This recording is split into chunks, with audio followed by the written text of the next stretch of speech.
What is going on, everybody? We are Fight Night here for the first pay-per-view of 2023 UFC 283, headlined by Glover Teixeira versus Jamahal Hill. This is the light heavyweight. I guess we'll call it an interim title fight, right? Because the last one ended in a majority draw with Jan Blachowicz versus Magomed Ankalaev. And boys, I'm ready to kick off this pay-per-view. I'm excited. Hell of a card. Great way to really, get into the new year.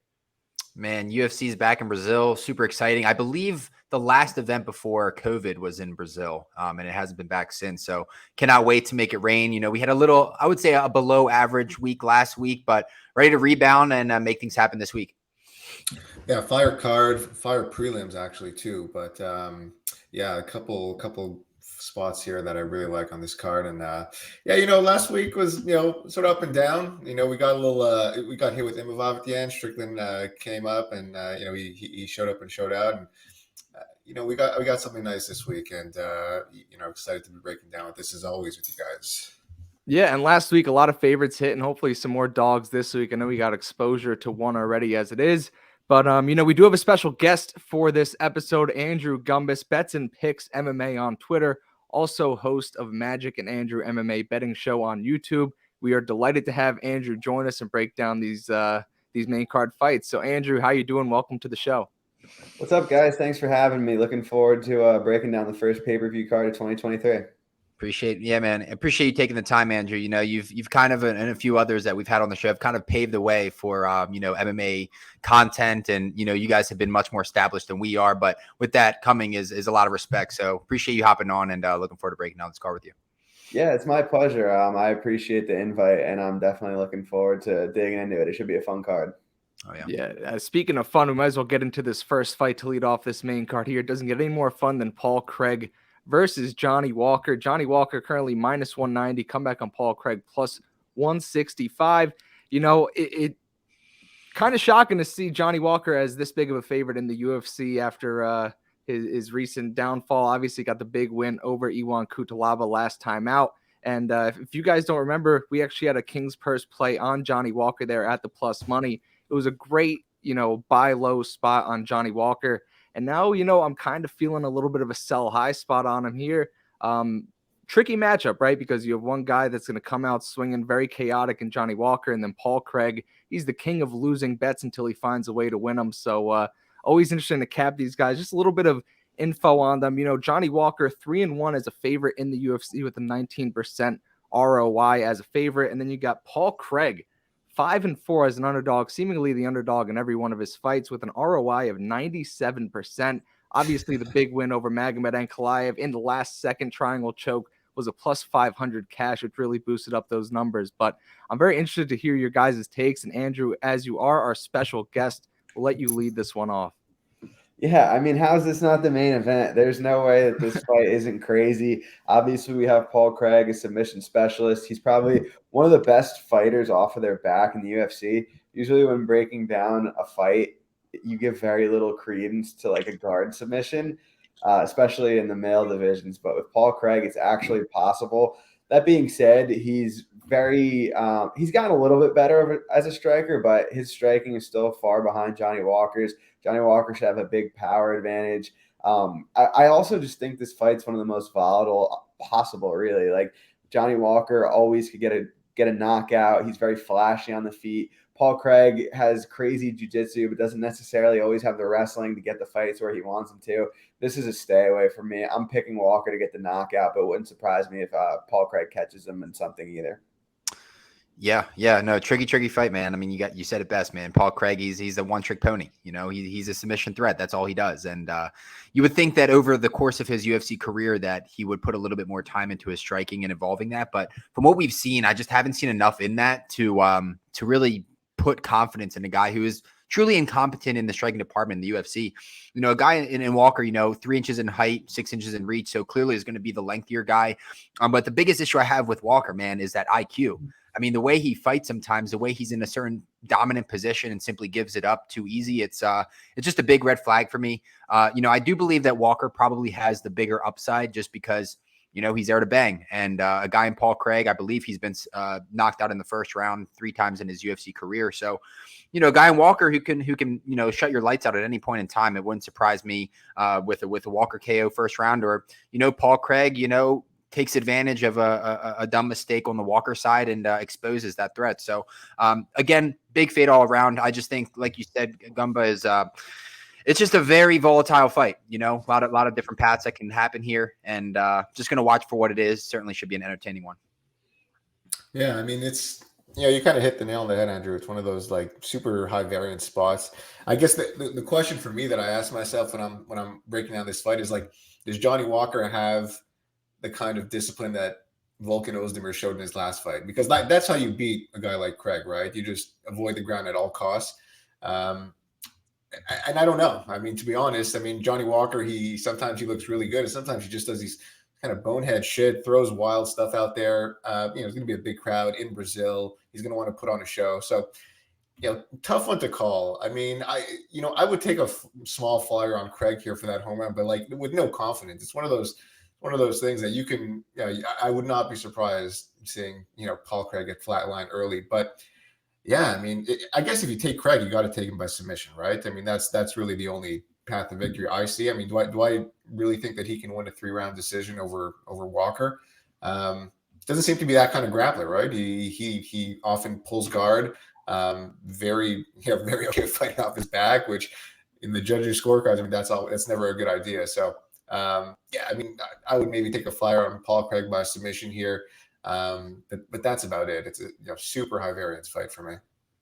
Yeah, I don't think we could highlight enough just how bad Paul Craig's last performance was, right? I mean, the guy was 0 for 15 on takedown attempts versus Ozdemir. Didn't land anything, you know, of significance on the feet as well. And Dan, you kind of touched on, we spoke about this earlier in the week, that Ozdemir stuck to a very disciplined game plan. Like, he stayed out of the fire, really was just stoic in there and very reserved.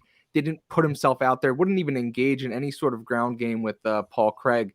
And, you know, what Johnny Walker's bread and butter is that chaos. But I also think Paul Craig also thrives in such chaos. And, you know, it's almost like a double-edged sword for both of them, right? It gets them their wins, but it also is the root of their demise. And, you know, Johnny Walker, the one knock on him is that chin, right? That he hasn't necessarily been able to take a punch from those top guys, the heavy hitters. And Paul Craig doesn't necessarily possess that, but it's just tough to go against the Bear Jew, you know, when any given moment he could snatch a limb. We saw what he did to Kenny Nzechukwu. I feel like a similar scenario could present itself here. Jamahal Hill, the headliner fighting for the title in this card too, dismantled him in a matter of minutes, dislocated his elbow, got the TKO there. I unfortunately held the Paul Craig by submission bet in that fight, so I was sick watching that one. I can't believe that the ref didn't stop it, but Andrew said it best. It's just a high variance spot, and it's just tough to trust your money on either of these guys. I did happen to take a look because I was curious. DraftKings offers those double chance,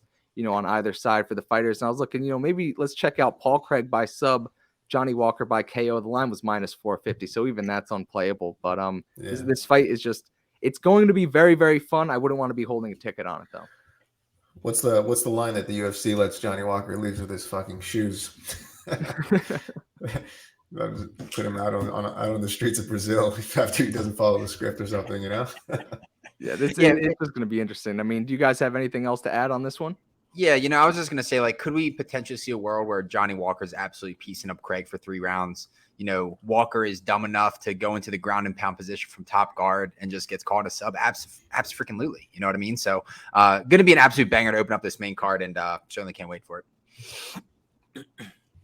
Yeah, if we have nothing else to add on this one, let's move on to the next fight. This one seems a little bit more cut and dry. You have Jessica Andrade going against Lucky Lauren Murphy. The line opened up minus 450 for Andrade, currently sitting around minus 475. Andrade, you know, one of those weird tweeners, right? You know, she fights down at strawweight. She fights at flyweight, 115, 125. This fight is taking place at flyweight. Lauren Murphy's a pretty big flyweight, though, right? So it's going to be interesting to see how she manages with that size difference with Lucky Lauren Murphy here. I know Andrade believes that she's one fight away from a strawweight title fight against Wei Li, right? And, you know, it's a little interesting that this fight's taking place at flyweight. A little bit confusing for me, but she's fighting in front of the home crowd here. She has the power in her hand. She has great jiu-jitsu. As we saw, you know, the submission of the year last year with the standing arm triangle over Amanda Lemos. And, she has a very large bag of tricks here. Dan, I'm going to let you kick this one off because we haven't really spoken about this one yet.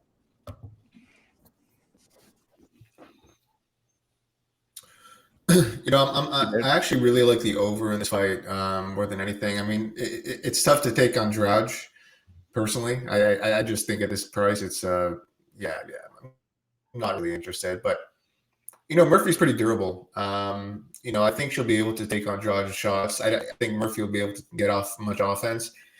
She might be able to steal some cage control, but ultimately, I just think that Murphy's been able to muscle a lot of her opponents that I don't think she'll be able to do that here. And so, give me, I like all the overs here. I like the fight to go the distance more than anything. That's probably what I'm going to be targeting at this fight.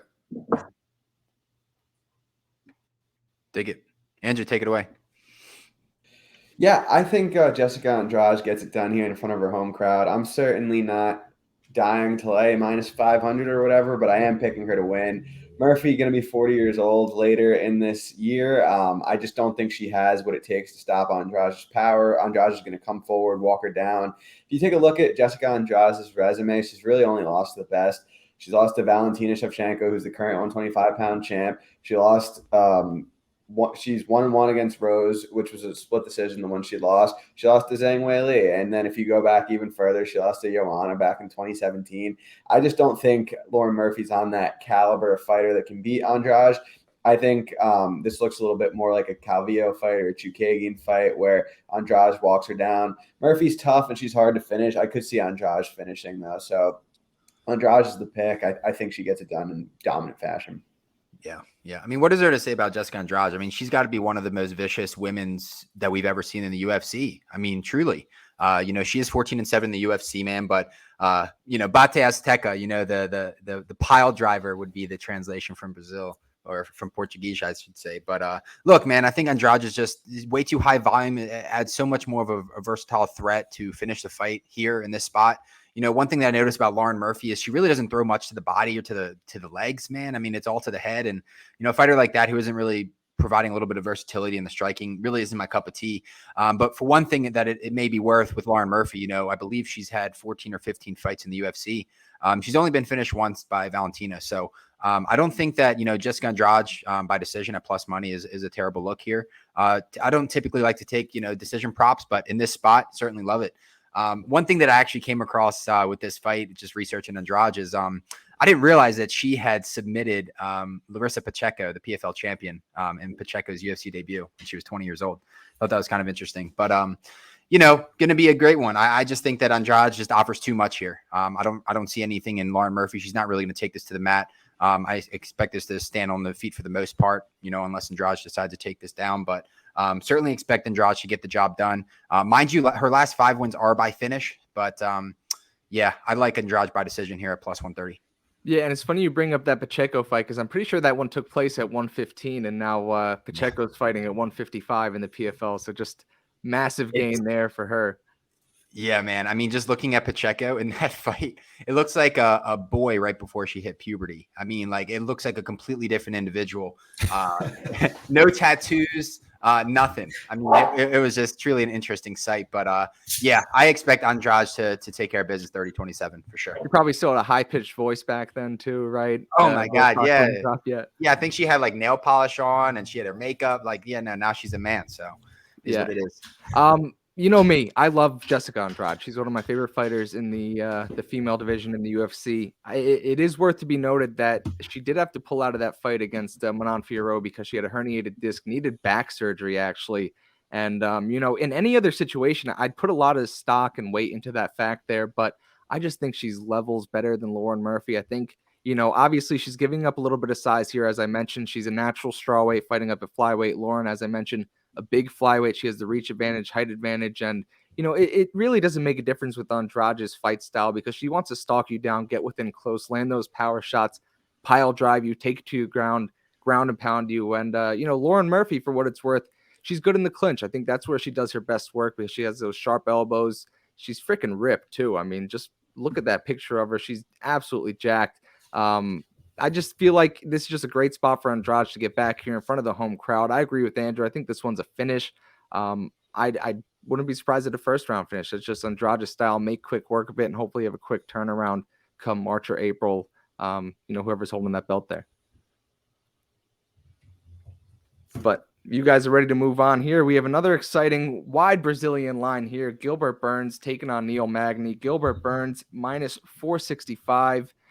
Huge favorite here. I know the line opened up at minus 350. That difference isn't as big as some of you may think. It's only a difference of about 4.5% of probability. And, I do have some stats to throw around here. Believe it or not, Gilbert Burns is the first time he has been a betting favorite in the welterweight division since he moved up there. And he's only been a favorite this large magnitude, really, he's only been a favorite above minus 200 3 times in the UFC. All 3 took place at lightweight, and all 3 were finishes, right? And then you got to look at the size differentials, too, on Neil Magny's side. He's a full half foot taller than Gilbert Burns, and he's got 9-inch reach advantage and 80-inch reach. Just, absolutely massive guy. Gilbert Burns, he's, obviously jiu-jitsu specialist, but he has incredible power in his hands. It's going to be interesting to see how he mitigates that size difference here because, we've seen Neil do a good job fighting behind the jab. He also is very good in the clinch because he's so long, utilizes his knees.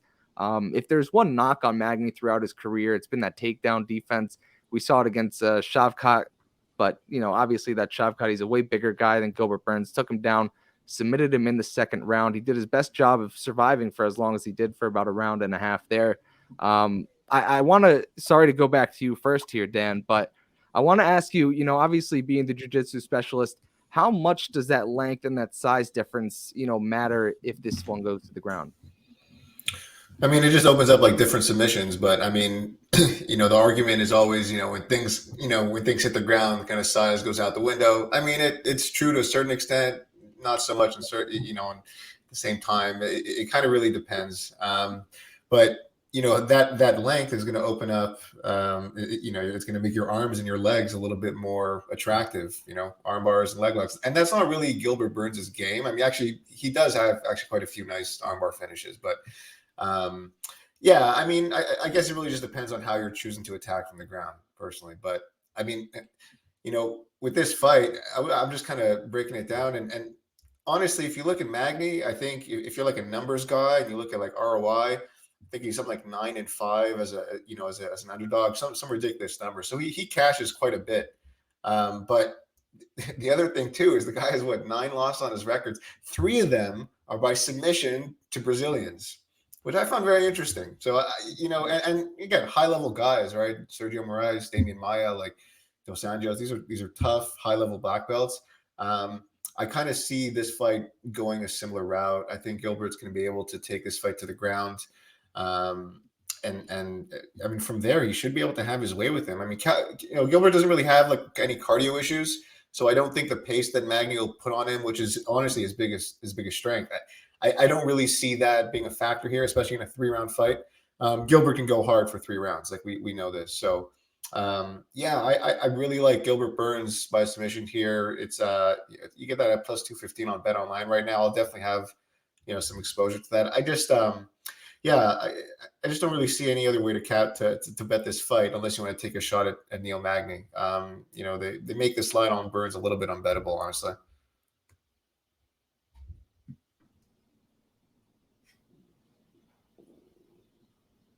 Kev, you're muted. My bad. I was telling Wiz and Snoop to calm down while you guys were talking, but I was gonna say, just to back you up, Dan, wasn't Gilbert Burns an IBJFF world champion both with gi and no gi? Probably. I think he was ADCC also, if I'm not mistaken. Yeah, man. So I mean, he's high level. He's very, very high level. Yeah, the dude is a legend. I mean, I was just looking at his record too, and it's like out of his last 12 combat fights, 7 of them have been grappling fights. So I don't think he's necessarily has been the most active guy in the UFC, but man, he's so talented from top to bottom. I mean, Gilbert Burns has the striking, he has the grappling, he has all the tools, truly to be at the top of his division. And what is there to say about Neil Magny? I mean, he's been a true journeyman of the UFC, right? I mean, this is his, I believe, 29th UFC fight, which is so wild to think about, man. I mean, all those battles, all those wars. Just to back you up again, Dan, 4 of his 8 losses in the UFC are by submission. So, Certainly, we all know what Gilbert Burns' bread and butter is here. So I'm going to be telling you with there, Dan. I'm certainly going to be taking Gilbert Burns by submission.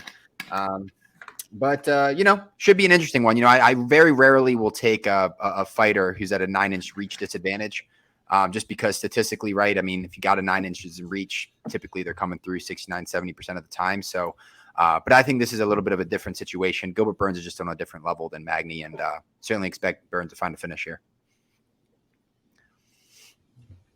Andrew, what are your thoughts on this one? Yeah, so I almost never hit bet online openers. I bet a little bit bigger than what their limits they're giving, but for some reason this card they were giving $5,000 on openers. So I don't know if you could see that in the picture, but I took Gilbert Burns minus 250 at the opener. Like I thought that was a pretty crazy line. He's got a big grappling edge here. Magny, we've seen him get taken down and held down in the past. I mean, this one doesn't need to get overcomplicated. Burns, if he commits to the grappling, which I don't see why he wouldn't, he should ragdoll Magny, potentially finish the fight. On the feet, when it is there, it's not like Magny's this huge hitter, much of a KO threat. And to your earlier point, Burns' cardio is solid, but I don't even really think he's going to be exerting a ton of energy here to get takedowns. Once he's on top, I don't really see Magny working back to his feet at a consistent rate. So, yeah, I think the big price tag on Burns is justified. It wouldn't shock me if he finds a finish. Wouldn't shock me if he wins 30-27. But I do think he makes this one look comfortable.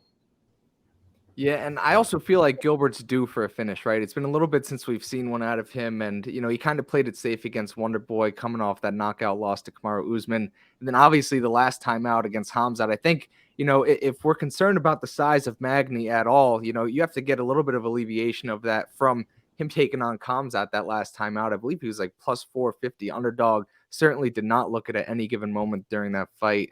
Absolute war there. Khamzat is a massive dude, right? So, I think that Gilbert Burns going to press the pace here. I really could see him knocking him out. I think that he lands those power bombs. He's going to be throwing them to set up his takedowns too. And obviously he's going to have to fight within close to kind of mitigate that range of Neil Magny's here. Wasn't Gilbert's last finish in Brazil, if I'm not mistaken? It could have been that. I don't know. Very well could have been. Yeah. Oh, interesting. Yeah, no, I think we're all on the same side here. It's pretty cut and dry. I mean, huge advantage. I think I give him the stand up. I give him the ground. Huge advantage on the ground. So it's like, yeah, Magny. Again, every time we kind of see him take that next step, he seems to fall short. I think this is a similar spot, unfortunately, for the guy. Yeah, and for what it's worth, I think Magny has like 20 wins as a welterweight in the UFC. Yeah, he holds the record. I mean, listen, that's going to be his, that's his calling card. Yeah, he's always going to win those like middle of the pack fights, and then just kind of get shot right back down. So and Gilbert, go ahead. No, I was just going to say, to Kev's point earlier, I know he mentioned that Gilbert hasn't been active, but that's not by choice. I actually tried jumping in there, but I realized I was muted myself. No one wants to fight the guy, right? That's why he has to fight all the way back and take on Magny here. So the guy's hungry in front of his home crowd, and he's looking to fight for the belt again. Okay. Now you're muted, Kev. Come on, we're better than this. Mother fudger. I was just going to say, man, I have this weird feeling that the war that he had with Chimaev is really going to bring the best out of Burns in this spot. Obviously that was 9 months ago. Incredible fight. But when you have a fight like that, I tend to think that it truly elevates your game. And, Burns isn't done. He's 34, 33? I think he's 36. He's actually a little bit older. He's got like one last run in him, I think. Yeah. So, and, not to mention, I mean, it is a true narrative, being in Brazil, you've got the crowd around you. So, give me Burns by domination. Yeah, and it seems like we're kind of breezing through these early fights. Obviously, you got a minus 500, a minus 475 in the last one, so it's really not much to add other than trying to give a little bit of credence to the underdogs. But let's move on to this co-main event here. Probably the fight. I don't know if people are sick of this fight yet or if they want more, but I could see this fight another 5 times over. Deiveson Figueiredo taking on Brandon Moreno. Brandon Moreno currently minus 120. Figueiredo, I believe, is plus 105 on the comeback. Figueiredo won that last fight by decision. Obviously, as many of you know, this is a quadrilogy, I believe they're referring to it as. And, first fight, notorious for that draw. Second fight, we saw Brandon Moreno come out, get that submission win over Deiveson Figueiredo. And then the third fight, Figgy won by unanimous decision on the scorecards. Before we get into this fight, what do you guys think of that scorecard on the last fight? Do you guys agree? Do you think Figgy won? Do you think maybe a split was room there? Or you think Moreno kind of edged it out? Because Moreno was shocked by the result. No, I had Figueiredo. I think, he landed the heavier shots. And the striking was pretty equal, honestly. So it's, you throw in the knockdowns and I didn't have a problem with it. I bet Moreno. I bet Moreno in every one of these fights, and I'll probably bet him on Saturday too. But no, I wasn't surprised that he lost. Yeah, because I bet Figgy in that fight. I believe it was like plus 170-ish by the time the fight took off. And, just a matter of principle that he was like minus 350 in the first fight, and I was getting that big of plus money on it. And I remember sitting there, I was sweating out the decision. I thought that he lost for sure. So it's I know there's difference of opinion all around, but I asked that because if the nod were to have gone to Brandon Moreno, right, I believe this line would be somewhere around minus 250 on the Moreno side. So personally, I think, judging off that last fight until now, obviously Moreno fought for the interim belt against Kai Kara France, won that. You can make the argument that since they last fought, Moreno has taken steps to elevate his game to the next level, whereas Deiveson, pretty inactive since then. It's been a year, I think, since the last fight passed. And, for what it's worth, I think that Brandon Moreno is like the bane to Figueiredo's MMA existence. He just seems to have his number. Every step he seems to be in front of Figueiredo. And obviously, we just mentioned that last fight was very close. I believe that was Figgy's best performance. I don't know if he could repeat that same performance. Obviously, he had Cejudo in his corner for that one. He's not here for this fight. Pretty much just depends on that power. I think when we see this fight get to the ground, we've seen Moreno really hold the advantage there. Obviously, he has the submission win over Figueiredo, but also in that third fight, we saw moments where Figueiredo got on top of him, had him controlled on the ground. And Moreno was able to get right up. He was able to sweep back to his feet multiple times. And I really feel like if you eliminate that risk and it stays on the feet, I think Moreno is a little bit more versatile. I think he has more to offer than Figueiredo. Obviously, power advantage goes to Figueiredo, but I really expect Moreno to work the body here. I could see him, getting a lot of hype from that last fight. Obviously, the liver kick won it for him over Kai Kara France. There were moments in the third fight where he was attacking the body of Figueiredo with success, and I'd be shocked if that wasn't a big part of his game plan here. Leg kicks, working the body, and, I could see him initiating the ground game as well. I just feel like Moreno has evolved to the next level. I think he's 29 years old, right? Figueiredo is a little bit on the older side at 35.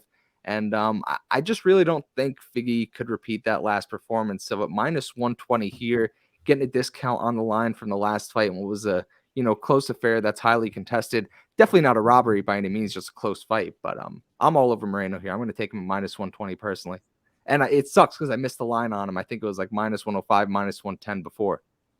Yeah, man. I mean, Deiveson Figueiredo, the Deus de Guerra, God of War. And you're talking about the first quadrilogy of all time. It's funny, man, because I originally had the terminology of tetralogy, but I guess the real terminology is quadrilogy or I think they're referring to it as a quadrilogy. Yeah. Quadrilogy. Yeah, man. I mean, look, Figueiredo is probably the undisputed number 2 best flyweight of all time behind Mighty Mouse Johnson. I mean, I certainly can't think of anybody else that comes remotely close to those two. This is a legacy fight, man. I mean, Figueiredo, again, just a true legend of the sport, true legend of this division. Trying to put, Brandon Moreno to bed, but hey, you can't count out the first UFC Mexican champ of all time. I mean, the guy's got grit, the guy's got heart, and is incredibly resilient. It's a very interesting situation, of course, being at, Glory MMA. But it's funny because with that whole ordeal going down, it just so happened that he ends up with Saif Saud, who, just won 2022, Gym of the Year. So I think it kind of worked out in his favor at the end of the day. But man, in Brazil, this is a very, very tough task. Yeah, I'm with you, Matt, in the sense that I don't know how you can be tired of these two guys fighting. I mean, the first quadrilogy of all time in the UFC history. Like, how can you not be excited about that? A true absolute war. I mean, these guys have gone through battle and battle and battle just to, put the final nail in the coffin here. So I'm planting my flag on the Deiveson Figueiredo side. I've got him by decision. I think it's going to be a 5-round absolute war. Certainly don't expect a finish here just because both guys are pretty durable for the most part. And, God of War, baby. Figueiredo by decision. Let's rock and roll. It's funny you say by decision because when I was looking at this fight, I thought to myself, I really feel like Figueiredo's path is inside the distance. I don't see him outpointing Moreno again for 5 rounds here. And, we kind of saw it at the end of the 3rd round, I think it was, in the last fight, where Figgy clipped him and he jumped on that front choke, but time expired. So I feel like that's the way he would get it done. So it's interesting to hear you say you like the decision on the Figgy side. Go ahead, Andrew. I want to hear your take on this. Yeah, so just to back up a little bit, it's crazy that we're seeing a quadrilogy or whatever they're calling it. It's unprecedented in the UFC. This fight dates back to, I believe it was December of 2020, the first time they met, if I'm remembering that correctly. I had nothing on the fight. I thought Figueiredo was a warranted favorite. Ended up being a sick fight. He would have won without the point deduction. Second fight, I bet Moreno. I thought the odds were too wide. He came in and looked like a big favorite. Third fight looked like a really close fight. It was interesting. I had nothing on it. It was interesting because I felt like Moreno looked like the favorite, but I did score the fight for Deiveson.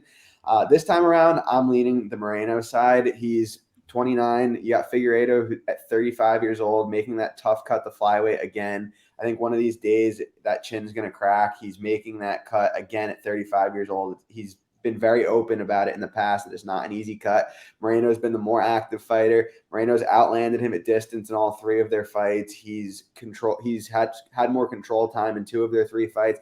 I like Moreno here. I was surprised that the line's gone the way it was. I haven't bet anything yet. I was kind of hoping, and I'm still hoping it swings back the other way. I'd love to take Moreno at pick 'em odds or better because I do think all those advantages should warrant him to be about 55, 60% here. But it's fun. I'm looking forward to this quadrilogy closing. Obviously, it's 1-1-1 on the scorecard, so I'm really excited for this one. I'm picking Moreno. Yeah, and I mean, I think obviously the only reason why we're seeing this 4th fight is because the first one was a draw, obviously. So it's like everything that you said. I mean, I just think that, and kind of goes back to what Matt mentioned. I think the last fight was really the best Deiveson Figueiredo that we could see. I mean, you could tell after that loss in the second fight that he needed to change something. He left Brazil, goes to Arizona, trains at Cejudo, who is, I mean, now he's training John Jones. So it's like clearly, he's doing something right, getting all these high level guys going to his gym. And they game planned well for Moreno, and ultimately, like I said, I mean, I think it was the power that was the big difference. But I just think that he really wanted that one back. And with this fight being back in Brazil, so, I mean, not only is he not training with Cejudo, but he's also, he's not like away from all those distractions that I think maybe caused some of that downfall in the second fight. So I think that does have something to play in here. And at the same time, like you mentioned the age, I mean, I think Moreno is still getting better, right? He's going to be 30 at the end of this year. He's going to be improving for the next, 2-3 years, I think, before you really see him hit his peak. And I just think that given how much time these guys have spent in the octagon together, I do think that Moreno is, he knows exactly what he needs to do. And I think Moreno can finish him again. I mean, I don't see this one going the distance. I just think with the amount of time these guys spent in the fucking octagon together, like somebody's going down on this one. I'm holding off on a bet on Moreno. I am hopeful that, it's going to swing back to like a pick 'em. I'm seeing Moreno like minus 125 here. So I would love to get some plus money on fight night. I mean, I think it can happen. Right. I mean, I think there was like, if you look at kind of how the odds changed between the first to the second and the second to the third, I mean, there was a huge correction. So the odds now I think are fairly, fairly even, fairly straightforward. I mean, I probably how they should have been maybe in the last fight. I think the last fight where there was a little bit overreaction by the market, but yeah, no, I like Moreno here. I think we're probably not going to see Figueiredo at this weight class if he loses this fight. That'll probably be it for him. He might move up. He may retire. I mean, the guy doesn't really have much to prove anymore. I mean, he's won multiple title fights. He's vocally mentioned how hard that cut is. So maybe we'll ride off into the sunset. But Moreno, he's definitely not going anywhere. We're going to be seeing a lot of him in the coming years. I think probably a little bit more marketable too. So yeah, I like Moreno here for sure. Yeah, and I was just gonna say, it's one of those things where you got to imagine that the next man up in this weight class is probably Pantoja, right? And you're talking I about hope, man. I hope. I know, right? Because like you're talking about a guy in Brandon Moreno who lost him twice, fair and square. And it'll be really interesting to see if let's say Brandon Moreno gets that match versus Pantoja, wins the next two versus him, then we get the first a quintilogy. Would that be the right terminology for 5 total? I think we're just throwing darts at the board here to see what they call it, right? Whatever's most marketable.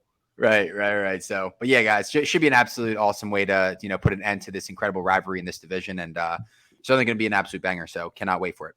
Yeah. And just to touch on, Andrew and Dan's points about trying to get a better number on this line, we've been seeing it the past few pay-per-view events where as these fights are starting, lines absolutely steam, right? So if there's early success from Brazilians on this card, right, especially since you have a minus 475 and a minus 500 Brazilian leading up to this, you could see a lot of late money pouring on Deiveson to the point where you could get Brandon at plus 105, plus 110 likely. So it could be a smart strategy to just hold off until right before the fight starts. Absolutely. That's what I'm hoping. Yeah. But enough of that fight. Hopefully the last time we have to break that fight down, right? I mean, just I'd like to get one final answer on this one, but let's move into this main event, the main event that no one saw coming, right? Just a month ago, we could have never imagined that this fight would be taking place, especially for a title. And that is Glover Teixeira taking on Jamahal Hill. Jamahal Hill currently minus 140, the favorite here. And, really interesting matchmaking, right? Because Jamal's been on a nice run of his, but hasn't necessarily beaten top competition, whereas Glover, he's been in the game for a long time. Jamahal Hill's made his name on beating, Thiago Santos is the best win on his resume. Outside of that, he beat Jimmy Crute, OSP, just guys that really are not top of the barrel kind of guys.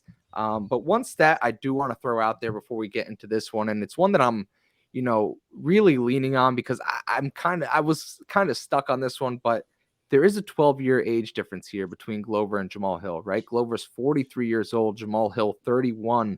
And in the last 5 years, there have been 82 fights with at least a 12-year age difference, and with the younger fighter as the favorite. In those fights, the younger fighters have gone 65 and 17.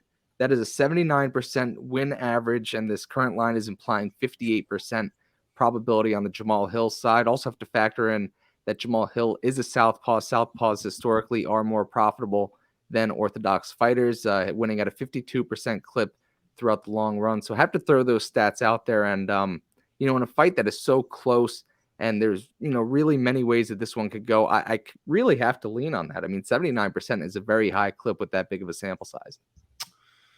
Lord, man, that's quite the statistic there. Just I guess play the little devil's advocate here. Glover Teixeira, second most wins in UFC Light Heavyweight history with 16, most finishes, in UFC Lightweight history with 13, most subs in UFC Light Heavyweight history with 7. So, man, I mean, Glover's an absolute legend, man. I had the absolute pleasure of seeing him fight John Jones in person back in 2014. And it's an absolute pleasure to see the growth that we've seen from Teixeira to truly, bounce back from that and become a UFC champion. It's truly a remarkable story when you think about it. And, look, what we're going to get in Jamahal Hill, sweet dreams, baby Jesus, 7 KOs and 11 wins, he's looking to bang, looking to swing, that's what he wants. And, a guy in Glover, man, I mean, truly one of the best Brazilian Jiu-Jitsu artists the UFC's ever seen. Truly one of the best. And, for that reason, I'm riding the wave with Glover here in Brazil. I just can't imagine. I mean, you got to imagine this is his retirement fight, right? He said otherwise. He said that it's not the end for him. If anything, he would want that rematch versus Yuri and then call it a day, man. I can't imagine this man go till past 45. It's just, you know what I mean? So should be an absolute banger, man. But look, I'm just going to rely on that Glover grappling here in this spot. If he can just, outlast the fury early from Hill in that first round, I expect him to land that takedown and to rack up that control time. So, do like Glover here. Not really sure which the method is going to be, but certainly going to be riding the Brazilian champions on Saturday night. There's also another stat I want to throw in before we let Dan and Andrew give their opinion. in Jamahal Hill's last fight, he obviously fought Thiago Santos, right? 5-rounder. He got taken down 6 times by Thiago Santos. And the only other time Thiago Santos landed multiple takedowns in a fight was against Kevin Holland. And that was before Kevin Holland went to wrestling school. So, I just had to throw that one out there because that does give me reluctance on back in the Jamahal Hill side. Yeah, I mean, I'm curious to get Andrew's thoughts here, but I mean, for me, when I'm looking at this fight, I mean, obviously, I think a lot of people are going to be betting on Glover, like from at least from a public perspective. You're getting the plus money. You got obviously the ground advantage. You got obviously the experience, the strength of schedule. But then again, you have Jamahal Hill who's knocking everybody out. Yeah, it seems like the guy has a touch of death.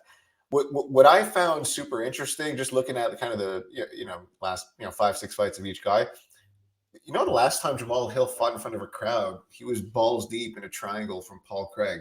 And what I found interesting, and just what I noticed about Jamahal Hill is that he's a very emotional guy. I mean, you kind of see it in his stare downs, and going back to that Paul Craig kind of a buildup, super, super emotional, getting in the guy's face, and then backstage and whatnot. And I feel like, and I think that's part of the reason why this fight is set at like an over under 1.5. Somebody's probably going to get finished. And I just think if Jamahal Hill is getting taken down 6 times by Thiago Santos, a former middleweight who's not a wrestler, if Glover Teixeira takes him down 6 times, is he going to be able to get up 6 times? I don't know. I don't think so. I really don't think so. Glover gets in mount position in that first round. I don't know if Jamahal Hill has that kind of, Yuri Prochazka mental toughness that Yuri's like on another level, right? It's the kind of guy that locks himself in a room for 3 days and fucking doesn't eat and I don't know, does some weird shit. I don't see that from Jamahal Hill. I think Jamahal Hill might, probably will hurt Glover early. So the question is Glover going to be able to kind of handle that, or is he going to go out like he did against Rebel Johnson, right? One punch and get flatlined. It's weird because as Glover's been getting older, he seems to be getting more durable, which is kind of defies the odds. So it's like I don't know how much I buy into like the age difference statistic because it seems like Glover's like a bit of an outlier. Like of that record that you broke down, was it 68 and 50 and something like that? How many of those wins by the older guy were Glover Teixeira? Probably like 4 or 5 of them, right?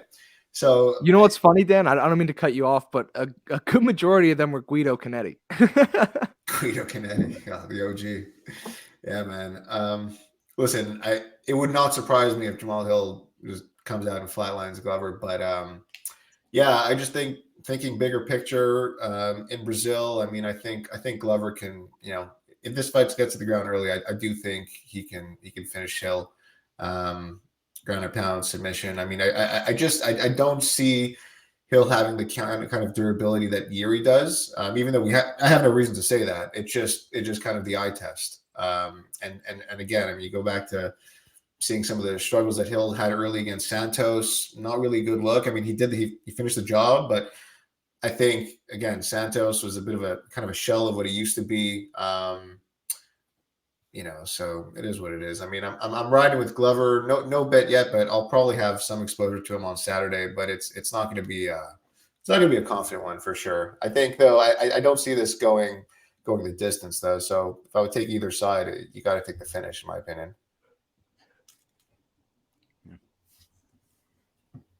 Andrew, what do you think about this one? Yeah, so obviously this is a very exciting fight. You have 2 different sides of the coin here. Jamahal Hill on the rise has been waiting for his title shot. He's definitely earned it. And on the flip side, you got Glover, who's on what you got to think it's towards the end of his career. He got a title shot extremely late in his career, made the most of it. Now he's getting another one after Yuri had to vacate the belt. I think this one's pretty simple in the sense that if Glover could get his grappling going, he probably looks like a favorite. If he can't, Jamahal Hill probably looks like a big favorite. And the factor in this fight that I think should swing the line the most in what true odds are is if Glover does get Jamahal Hill to the ground, what does that look like? Because I personally don't think it's insta-tap if he gets him to the mat. Jamahal Hill's spent 13 years in jiu-jitsu. He's a brown belt. I don't think if Glover gets him down, he's going to submit him right away. I do think the more he grinds on him, the more he wears on him, he probably could get him down easier as the fight goes on.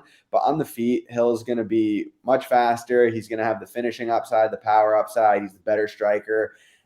Glover's an okay wrestler. He's not a great wrestler. But Hill's first line of wrestling defense seems pretty good. It's not elite by any means, but I really do think the question comes down to what happens when they do hit the mat. And I tend to think that Jamahal Hill can retain guard, if not even get up. So I'm picking Hill to win here. I don't have a bet on the fight.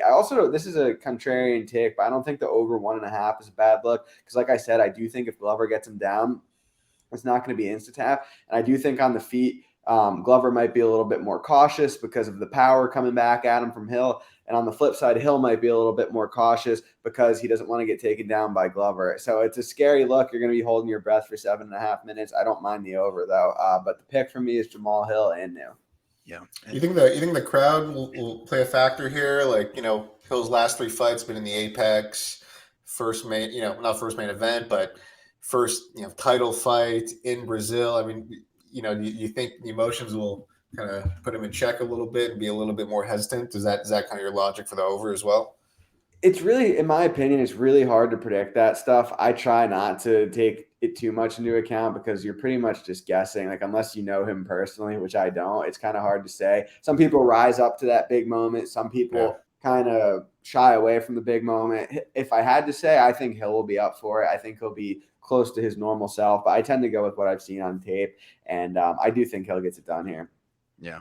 And look, I mean, Jamahal Hill is looking to make history as, the first potential Dana White Contender Series veteran to ever become a UFC champion. So truly a special moment, just because, Dana White Contender Series has grown tremendously over the last few years and produced incredible prospects. So it's just one of those things, man. I look at Glover. I mean, he's at like the pinnacle of his career. Do we see him getting flatlined in the first round? It's just really hard for me to imagine. In Brazil, like, you don't go all this way, go through all these trials and tribulations, just get knocked out by Jamahal Hill in the first round. Like, I don't think he has a choice in the matter if that happens.